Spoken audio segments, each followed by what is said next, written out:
살아계신 하나님 아버지, 아버지의 은혜와 사랑을 감사합니다. 하나님, 오늘 밤도 저희들을 주의 전전에 불러주시고 하나님 앞에 예배하며 찬양하며 기도하게 하시니 감사합니다. 우리 아버지 하나님, 이 시간에 우리가 주님 앞에 범죄함이 많습니다. 우리의 모든 지은 죄와 허물들을 주님의 거룩하신 보혈로 정결하게 씻어주시고 이 시간에 신령과 진정으로 하나님 앞에 예배하게 하여 주옵소서. 성령께서만이 왕으로 이 시간에 임하여 주셔서 우리의 예배로 홀로 영광 받으시옵시고, 하나님, 이 시간에 부족한 여종의 입술도 주의 성령께서 온전히 주장하여 주시옵소서. 이 시간에 찬양으로 영광 돌린 우리 일교구를 축복하여 주시옵시고, 아버지 하나님, 올해 연말이 되면 꼭 배가 부흥하는 역사가 있도록 하나님 축복하여 주시옵소서. 예수님의 이름으로 기도했습니다. 아멘. 아멘. 할렐루야. 네, 우리 축복합니다. 사랑합니다. 옆에 계신 분에게 인사 한번 하겠습니다. 축복합니다. 사랑합니다. 네. 네, 더운데 오늘 정말 잘 오셨습니다. 네, 저쪽에 계신 분도 요만큼 왔으면 좋겠네. 저쪽에 앉으신 분. 네. 우리 남아프리카 공화국의 다이아몬드 광산 개발이 시작된 것은 우연한 기회를 통해서였습니다. 한 상인이 그 남아공의 어느 마을에 갔을 때 그 가게에 들어갔는데 선반 위에 광채를 바라고 있는 커다란 돌멩이를 하나 발견하고 주인에게 물었어요. 저 돌멩이가 누구의 것입니까? 네, 저것은 내 아들이 산에서 주워온 것입니다. 상인은 주인에게 내가 좋은 장난감을 하나 줄 테니까 저 돌멩이를 내게 주지 않겠소? 그랬더니 주인은 선반에 놓인 그 광채나는 돌멩이를 몇 번이나 고맙다고 인사를 하면서 상인에게 주었습니다. 그것이 얼마나 값비싼 다이아몬드라는 사실을 전혀 몰랐죠.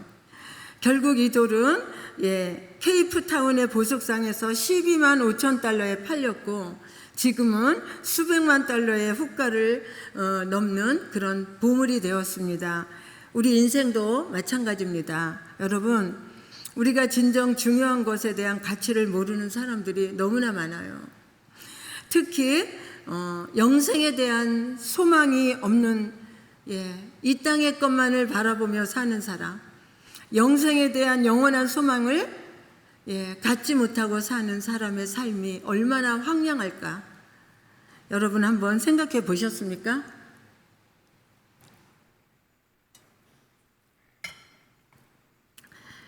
오늘은 여러분이 너무나 잘 알고 계시는 정말 그 유명한 야곱과 에서의 그 장자권과 팥죽 사건을 따끈따끈하게 나눠보면서 하나님께서 우리가 정말 소중하게 알고 그리고 붙들기 원하는 것이 무엇인지 깨닫는 은혜가 있기를 간절히 소망합니다. 알기는 정말 빠꾸미같이 잘하는데 우리가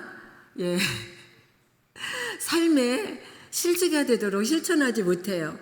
여러분도 다 아는 사실이지만 오늘 밤에 말씀을 들으면서 다시 한번 우리의 믿음을 점검해보고 나를 이 말씀의 조명에 비추어 보면서 다시 한번 우리가 결단하는 시간이 되었으면 정말 좋겠습니다.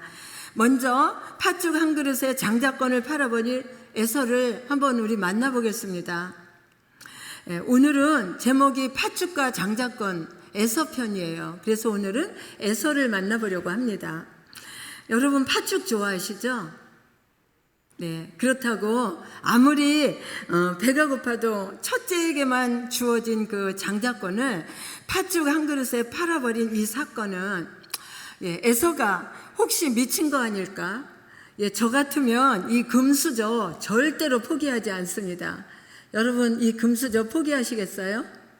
안 하죠? 네, 저는 에서만 생각하면 마음이 참으로 안타깝습니다. 왜냐하면 장자로 태어나서 또 차자로 태어나는 것은 그 누구도 바꿀 수가 없는 거잖아요. 장자로 태어나고 차자로 태어나는 거 어떻게 누가 바꾸겠습니까? 그렇다고 에서는 서자도 아니고 첩의 자식도 아니고 정실 부인의 장자로 태어났잖아요. 그런데 결국에 그 장자의 축복을 잃어버리는 비극의 주인공이 됐습니다. 나중에 에서는 아차 후회하면서 그것을 돌리려 했지만 히브리서 기자의 말에 의하면 그 축복을 다시 이어받으려고 눈물을 흘리며 애원했지만 잃어버린 바 되었다. 이미 때는 늦었습니다. 문이 닫히고 나면 다시 열리지 않습니다. 여러분, 하나님도 찾을 때, 이 하나님이 찾을 때도 있고요, 또 찾는 시간, 때가 있습니다. 항상 우리에게 회개할 기회를 주시고 순종할 사명을 항상 주시는 게 아니에요. 회개할 기회가 있을 때 우리는 회개해야 되고 순종할 사명을 주실 때 우리는 바로 순종해야 됩니다. 그때가 언제냐면 바로 언제예요? 지금이죠. 지금 이 말씀을 들을 때가 회개할 때이고 순종할 때인 걸 믿으시면 아멘. 네, 다음은 없습니다, 여러분. 내 삶의 내일을, 내 삶의 잠시 후를 누가 알겠습니까? 즉시 회개하고 사명이 주어질 때 즉시 순종할 수 있게 되기를 주의 이름으로 축원합니다. 아멘. 여러분, 우리 교회에서 팥죽하면 생각나는 사람 누구? 항상 저쪽에 앉아 계셨는데 오늘 안 오셨네요. 다 아시죠? 누군지. 네, 최고의 팥죽 마담 김미자 권사님 꼭 전해주세요. 네, 우리 김미자 권사님이 정말 팥죽 맛있게 잘 끓입니다. 추운 겨울날 새알을 넣은 달콤하고 따끈따끈한 팥죽, 와, 이거 한 그릇 먹으면요 정말 몸이 따뜻해지고 확 풀립니다. 우리 권사님은 언제나 동짓날이면 팥죽을 끓여서 주의 종들을 다 불러다가 섬기시는데, 여기는 안 계시지만 꼭 좀 전해주세요. 올해 동지도 끓일 건가? 꼭 물어봐 주세요. 네, 시작부터 팥죽이 펄펄 끓어오르는 듯한 느낌입니다. 이 시간 장자권과 팥죽 사건이 우리에게 주는 교훈이 무엇일지 깊이 생각해 보려 합니다. 저는 이 사건을 처음 접했을 때, 제가 초신자 때 이 사건을 처음 읽었을 때 굉장히 이해가 안 가고 막 아리송하더라고요. 왜냐하면 왜 첫째는 놔두고 둘째가 장자가 되려고 그렇게 욕심을 부리면서 팥죽을 쑤어가지고 배고픈 형에게 팔아먹고, 그리고 에서는 또 털이 얼마나 많았길래 그 붉은 털로 위장시켜서 시력이 안 좋은 아버지를 속이고 말이지. 왜 이런 모자 계략 사건이 버젓이 또 왜 성경에는 써 있는지, 하나님은 왜 또 야곱 편만 들어주시는지 성경을 읽으면서 저는 참 그랬습니다. 하여튼 뭐 이런 자식 편애가 불러온 가족의 막장 드라마가 아닌지, 뭐 초신자 때는 성경을 읽으며 정말 팥죽이 부글부글 끓는 게 아니라 내 마음이 막 부글부글 끓을 때가 있었습니다. 참 무당한 것 같았어요. 에서 그 이름의 뜻은 25절에 보니까 거친, 털이 많음이라는 뜻입니다. 태어날 때 붉은 털이 많았고, 그래서 붓다라는 뜻의 뜻이 에돔과 털이 많다는 뜻의 세일이라는 말을 붙여서 이름을 에서라고 지었습니다. 별명은 에돔이고요. 에돔은 아드모니로 붓다라는 뜻입니다. 쌍둥이 야곱과는 달리 이 에서는 외모와 성격과 사고방식이 남자답고 굉장히 활달했으며 현세적이고 사냥꾼이었습니다. 당시에는 에서와 같은 사람이 막 영웅처럼 그런 대접을 받았고 지도자였으며 정말 가장 남자답고 매력적인 그런 사람이라고, 그런 남자라고 생각을 했나 봅니다. 특히 에서가 사냥한 고기를 좋아한 아버지 이삭의 사랑을 많이 받았습니다. 그런데 이렇게 아버지의 사랑을 독차지했던 이 장자 에서가 왜 장자권을 잃어버렸을까요? 어느 분이 그러더라고요. 에서에게 팥죽 귀신이 붙어서 팥죽 귀신이 붙어서 정신이 나가는 바람에 그 엄청난 장자권의 축복을 팥죽 한 그릇에 팔아먹었다고요. 맞습니까? 네, 그럴싸하기도 하지만 제가 시집 오니까 우리 어머니는 동지 때마다 팥죽을 쏘아서 대문 앞과 장독대, 뒷뜰에, 집 가장자리에 막 뿌려놔요. 왜 그러냐 하면은 귀신이 못 들어오게, 그렇게 하면 귀신이 못 들어온다는 귀신을 쫓는 풍속이 있었다고 합니다. 예전부터. 그래서 항상 지저분하게 팥죽을 집 뺑뺑 돌려서 풀어놔요. 우리 권사님들도 혹시 그런 거 해보시지 않았나 모르겠어요. 예, 어쨌든 그 팥죽 귀신이 붙었는지 모르겠지만 사실 에서만을 무조건 비난하기도 좀 마음이 쎄합니다. 너무 에서가 좀 불쌍하잖아요, 그렇죠?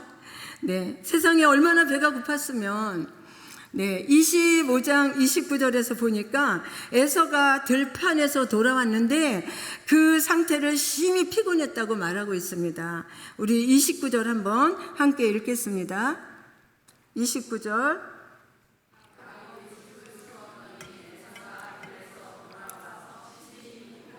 네, 이 말을 히브리 원문으로 번역하면 이렇습니다. 완전히 땅이 갈라져서 식물이 전혀 자랄 수 없는 상태다. 예, 원문에는 이렇게 말하고 있습니다. 이 말을 에서에게 적용해 보면 너무너무 배가 고파서 어떤 행동도 할 수 없는 탈진한 상태라는 것이죠. 이런 상태인데 야곱이 거기서 죽을 쓰고 있는 거예요. 그래서 얼마나 먹고 싶었겠어요? 야곱에게 죽을 달라고 합니다. 우리말 성경은 이 히브리어 본문과 다른데 히브리어 원문을 보면 이렇게 되어 있습니다. 나 너무나 피곤해. 그 붉은 것 좀 나한테 줘. 이렇게 되어 있습니다. 그 붉은 것이 얼마나 먹고 싶었는지 2번씩이나 계속 반복하면서 달라고 합니다. 예, 그 붉은 것이 뭘까요? 우리 34절에는 팥죽이라고 번역을 하였지만 붉은색의 콩죽이었을 것입니다. 중동 지방 사람들은 이런 콩죽을 잘 먹었다고 해요.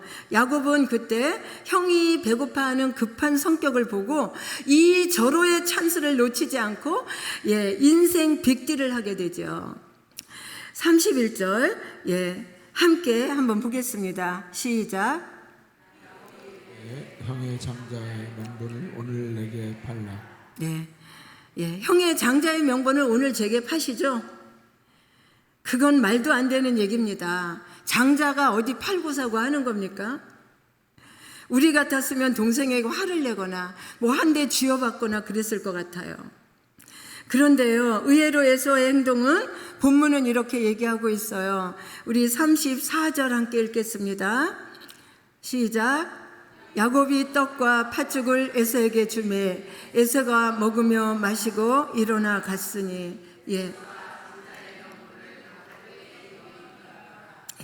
받아 먹고 일어나서 갔다는 겁니다. 얼마나 배가 고팠으면 그랬을까? 인간적인 생각으로 우리가 이해도 되기도 하지만 그러나 성경은 다르게 말하고 있습니다. 히브리서 12장 16절 우리 함께 읽겠습니다. 시작. 혹 한 그릇 음식을 위하여 장자의 명분을 판 에서와 같이 망령된 자가 없도록 살피라. 여기서 에서를 망령된 자라고 표현하고 있거든요. 여기 망령된의 원어 베벨로스는 세속적, 모독적, 불경스럽다 이런 뜻입니다. 이 에서의 행동이 전능하신 언약의 하나님을 지금 모독하고 불경스러운 짓을 하고 있는 거라는 겁니다.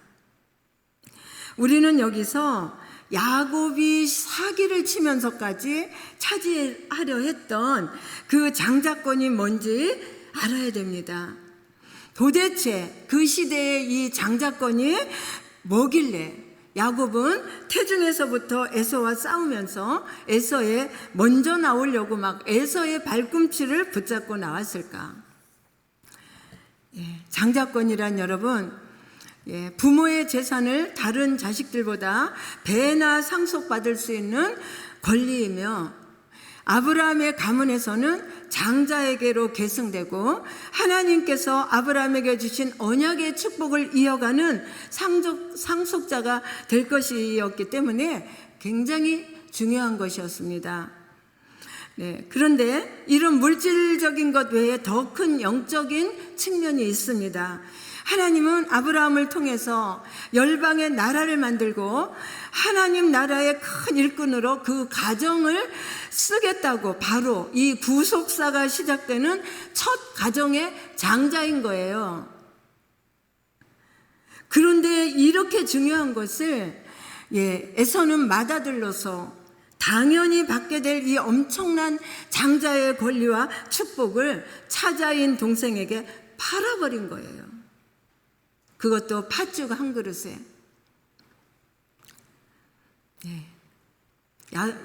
나중에 정신을 차린 에서의 말을 들어보면 야곱이 자기를 속였다고 변론하고 있습니다. 27장 우리 35절을 함께 읽겠습니다. 35절 시작. 35절 27장 35절 찾으셨으면 우리 같이 읽겠습니다.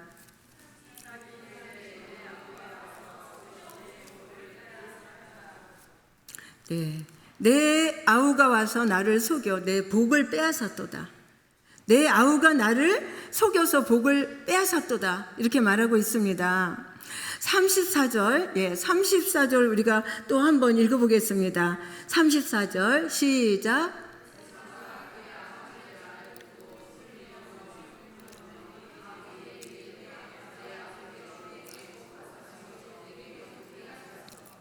네. 34절에 보니까 뭐라 그래요? 막 소리 높여서 울면서 그 축복을 돌려달라고, 내 아우가 나를 속이고 내 복을 빼앗았다고 울면서 억울하다고 계약 파기를 외치고 있어요. 그러나 여러분, 이 야곱에 관계한 계약이 중요한 것이 아니라 문제는 뭐냐? 장자권을 대하는 에서의 태도입니다. 하나님께서는 엉뚱한 이 계약 때문에 에서를 버리지 않으시는 분이에요. 우리를 버리지 않으시는 분이에요. 하나의 실수 때문에 우리를 버리지 않습니다. 그러나 중요한 것은 이 장자권을 대하는 에서의 태도예요. 자, 에서가 뭐라고 하는지 한번 보겠습니다. 우리 25장 32절 우리 함께 읽겠습니다. 25장 우리 32절 시작. 에서가 이르되 내가 죽게 되었으니 이 장자권의 명분이 내게 무엇이 유익하리요? 네. 히브리 원문으로 보면 내가 죽게 되었는데 이게 뭐가 유익하겠어? 장자의 명분을 이게라고 표현하고 있습니다. 이게 뭐가 중요하겠어? 배고픈데. 여러분, 우리 33절 한번 또 보겠습니다. 33절에 그랬더니 그 말을 들은 야곱이 뭐라고 했나? 시작. 야곱이 에서가 맹세하고 장자의 명분을 야곱에게 판지라. 그 말을 들은 야곱이 때는 요때다 하면서 맹세해라 하면서 그랬더니 에서가 맹세까지 하고 가잖아요.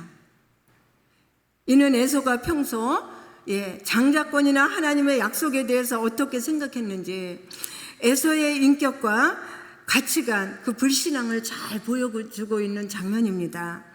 에서의 이러한 불신앙의 태도에 대해서 신약성경은 이렇게 말하고 있습니다. 우리 히브리서 12장 16절에서 우리 17절 말씀 함께 보겠습니다. 시작.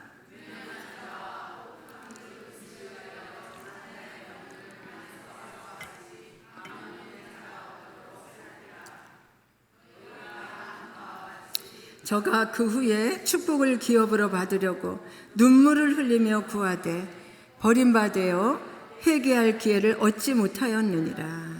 네, 뭐라고 평가를 하고 있습니까? 에서의 이러한 태도를 아주 가혹한 평가를 내리고 있습니다. 하나님께서는. 또한 장자권과 관련된 에서의 태도는 이것뿐이 아닙니다. 그가 아내를 얻는 과정에서도 엿볼 수 있습니다. 창세기 26장 34절 35절에 이렇게 기록하고 있습니다. 우리 26장 34절 35절 시작. 에서가 40세에 헷족속 브에리의 딸 유디가 헷족속 엘론의 딸 바스밧을 아내로 취하였더니 그들이 이삭과 리브가의 마음에 근심이 되었더라. 네, 가나안 족속의 딸을 아내로 취한 것을 보면 그가 얼마나 신앙적 가치관에서 멀고 그리고 장자권에 대한 약속에 대해서 신실하지 못한지를 보여주고 있습니다. 이렇게 그는 그 인생의 전반에 걸쳐서 약속의 자손으로 살 수 있는 믿음을 저버렸고 결국 이 때문에 언약의 계보를 이을 수 없었던 것입니다. 에서가 그렇다면 장자권을 경홀히 여긴 이유는 무엇일까요? 그것은 에서가 하나님의 약속과 하나님의 그 축복을 믿지 않았기 때문입니다. 에서에게는 오늘 이 세상에서 잘 살고 당장 배고픈 배를 채우고 사람들에게 인기가 있으며 현재에 배부르며 마음껏 즐기고 사는 것이 중요했고 미래에 하나님께서 이루실 위대한 일들과 하나님이 주실 그 축복에 대한 관심이 없었어요. 또 한 가지는 하나님의 말씀을 경외하는 마음이 없었습니다.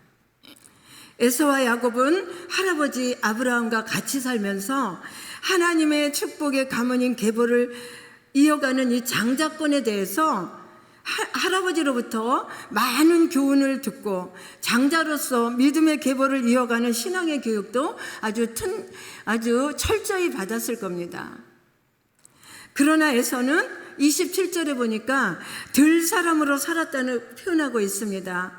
할아버지의 말도 듣지 않고 무시하고 들로 산으로 돌아다니는 사냥꾼이었던 것 같습니다. 여러분, 오늘날 우리 인생도 우리의 신앙도 다르지 않습니다. 교회 안에도 영원한 곳에 소망이 없이 종교인으로 살아가는 교인들이 얼마나 많은지 모릅니다. 우리 교회 안에 전도 대상자가 얼마나 많은지 모릅니다. 여러분, 혹시 나는 교인입니까? 아니면 성도입니까? 에서도 믿음의 가문에서 믿음의 할아버지 밑에서 아브라함, 여러분 믿음의 조상 아브라함에게 훈육을 받으면서 믿음의 부모들로부터 그 신앙 훈련을 얼마나 받았겠어요. 그 공동체 안에서 살면서 에서는 미래에 대한 소망이 없었습니다. 천국에 대한 소망이 없었어요. 여러분, 나는 교인입니까? 성도입니까? 오늘 깊이 한번 돌아보는 시간 되시기를 축원합니다. 그렇다면 오늘 우리는 어떤 삶을 살아야 할까요? 마치 오늘 이 세상에서 사는 것이 전부인 것처럼 눈에 보이는 것만 추구하며 사는 것이 아니라 하나님께서 앞으로 우리에게 주실 것을 사모하며 거기에다가 초점을 맞추고 살아가야 합니다. 세상에서 모든 것을 다 누리려고 하고 다 소유하려고 하고 원하는 것을 다 즐기려고 해서는 안 됩니다. 하나님께서 주실 미래의 영원한 영광과 그 축복을 위해서 우리는 무던히도 참고 포기하면서 유보할 줄 알아야 됩니다. 물론 이 세상에서도 열심히 성실하게 살아야 하지만 무엇이 더 중요한지, 내가 살아가면서 무엇이 더 중요한지, 무엇이 더 우선인지 이것을 분명히 알고 우리는 신앙생활을 해야 된다는 거예요. 이 에서는 그것을 몰랐다는 거예요. 여러분, 오늘 여러분에게 가장 소중한 것이 무엇입니까? 여러분에게 가장 소중한 것이 세상의 것들이 아니라 저 하늘의 것, 하나님께서 장차 우리에게 주실 영광과 축복이 될 수 있기를 주의 이름으로 축원을 드립니다. 아멘. 네, 우리 히브리서 11장 24절에서 26절 우리 말씀 한번 같이 읽겠습니다. 시작.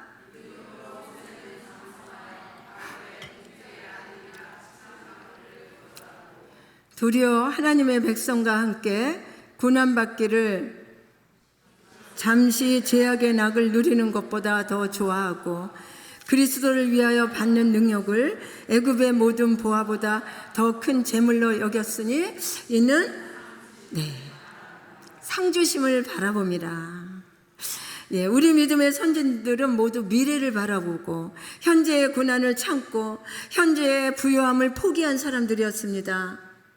에서와는 정반대로 살아갔던 사람들입니다. 눈앞에 욕구를 채우기 급급했던 에서는 결국 후에 하나님께 버림을 받고 이스라엘의 족속이 아니라 구속사의 바깥에 있는 저 에돔 족속의 조상이 되는 비극적인 사람으로 성경에 남아 있습니다. 에서의 비극은 영원한 것, 미래에 대한 믿음과 소망이 없었던 것입니다. 오늘날 성도가 아닌 교인들의 비극은 무엇입니까? 성도가 아닌 교인들의 비극도 영원한 나라에 대한 믿음과 미래에 대한 소망이 없이 교회에 다니는 것으로 만족하는 것이 바로 비극 중에 비극이라는 거예요. 얼마나 억울한 인생입니까? 열심히 교회 다녔는데. 야곱과 에서의 싸움은 당장 손에 쥔 것은 없지만 영원한 미래의 축복을 받고자 하는 아주 위대한 싸움이었습니다. 이런 싸움에서 우리는 에서처럼 행동하기 쉽습니다. 이러한 영적인 싸움에서 우리는 당장 눈에 보이는 이익과 욕심을 쫓아 행동하기가 쉽습니다. 우리 또한 팥죽 한 그릇에 미래도 성도의 자존심도 팔고 있지 않습니까? 마치 죽을 것처럼 말하면서 우리의 신앙을 순간순간 상황에 따라 팔아먹고 있지 않은지 한번 우리의 신앙을 돌아봐야 될 줄로 믿습니다. 사실 우리를 비겁하게 만드는 것도 이 팥죽 한 그릇 때문입니다. 밥줄이 끊어질까 봐 우리는 비겁해집니다. 잘못된 걸 보고도 아니요 하지 못하고 왜 그럴까요? 밥줄이 끊어질까 봐 그렇습니다. 권세의 옷을 벗게 될까 봐, 더 높은 자리에 못 올라갈까 봐 두려워하고 비겁해집니다. 그래서 강자에게는 약하고 약자에게는 한없이 강한 모습을 보이죠. 직장에서도 잘못된 모습이나 사회의 불의 앞에서도 눈을 감습니다. 왜요? 다 이 팥죽 한 그릇 때문에 그렇습니다. 정신적인 가치나 삶의 다양성을 잃어버리고 오직 물질의 노예가 되어버린 현대 사회에서는 밥줄은 곧 생명줄이 되어버리고 말았어요. 이것이 밥의 유혹입니다. 마귀는 내가 죽게 되었으니 하고 마치 죽을 것처럼 우리를 착각하게 만듭니다. 이는 예수님이 공생애를 시작하기 전에 사탄에게 처음으로 받았던 시험입니다. 예수님도 마귀에게 이 시험을 받았잖아요. 40일 동안 줄이셨던 예수님에게 사단은 돌로 떡덩이를 만들라고 미혹하고, 그때 예수님은 어떻게 하셨습니까? 사람이 떡으로만 살 것이 아니요 하나님의 입으로 나오는 모든 말씀으로 살 것이라 하면서 하나님의 말씀으로 이 유혹을 물리치셨습니다. 여러분, 우리 인생의 위기도 바로 그렇게 찾아옵니다. 마치 죽을 것만 같습니다. 그러나 예수님은 그런 극한 상황에서도 결코 사람이 떡으로만 사는 존재가 아니고 하나님의 말씀으로 산다고 선언하셨습니다. 아더밀러라는 유명한 희곡 중에 어느 셀러리맨의 죽음이라는 죽음이 있습니다. 이 죽음에서 윌리 로먼이라는 셀러리맨이 등장하는데, 그는 아주 충실한 세일즈맨으로 평생 동안 줄곧 한 회사만 물건을 선전하고 외판을 하는 외판원이었습니다.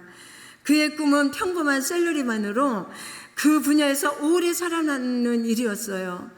그리고 그에게는 두 아들이 있었는데 지금 나는 이렇게 살더라도 내 자식들에게는 이 가난을 대물림해서는 안 되지 하면서 그들을 위해서 낮이고 밤이고 희생을 했습니다. 그렇지만 아들들은 자기의 희생만큼 아버지를 존경하지 않았습니다. 그는 결국 회사에서 해고되고 지금 살고 있는 집에 할부금을 낼 수 없는 형편에 이르게 되자 그가 할 수 있는 마지막 선택은 자기 앞으로 들어있는 이 보험금을 노리고 죽음을 선택하는 것이었습니다.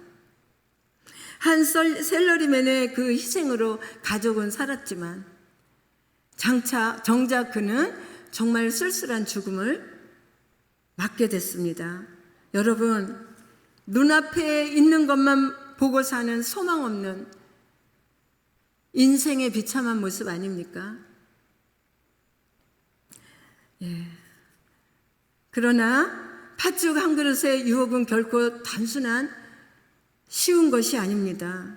이런 순간에 떡이 아니라 하나님의 말씀을, 현재가 아니라 미래를 택하기 쉽지 않지만 여러분, 팥죽 한 그릇 대신 하나님의 말씀과 그 하나님의 약속을 선택하는 결단은 그 어떤 것보다 더 위대한 결단이 될 것이고 그 결단으로 말미암아 우리는 장차에 장자권의 영광을 차지하게 될 것입니다. 아멘. 여러분, 여전히 우리 앞에는 그때 그 에서의 팥죽이 보글보글 맛있게 끓고 있습니다. 그 팥죽은 우리에게 이렇게 말합니다. 하나님께서 주신 영적인 가치, 영적인 약속, 영적인 권리, 미래의 소망 다 내려놔. 내가 너에게 세상적인 배고픔, 너의 인간적인 모든 욕구 다 내가 채워줄게 하면서 광야에서 예수님을 시험했던 그 마귀가 오늘도 우리에게 세상에서 가장 달콤하고 좋은 것으로 유혹하고 시험을 한다는 것을 우리는 한시도 잊지 말아야 될 줄로 믿습니다. 맛있는 팥죽을 좋아하는 우리는 어떻게 해야 될까요? 우리 앞에 끓고 있는 팥죽을 바라보면서 더욱더 영적으로 깨이게 하여 주옵소서라는 간절한 열망의 기도가 있기를 주의 이름으로 축원을 드립니다. 아멘. 마지막으로 우리 히브리서 11장 13절에서 16절 하나님의 말씀을 함께 읽으면서 말씀을 마치겠습니다. 우리 쉬운 성경으로 읽겠습니다.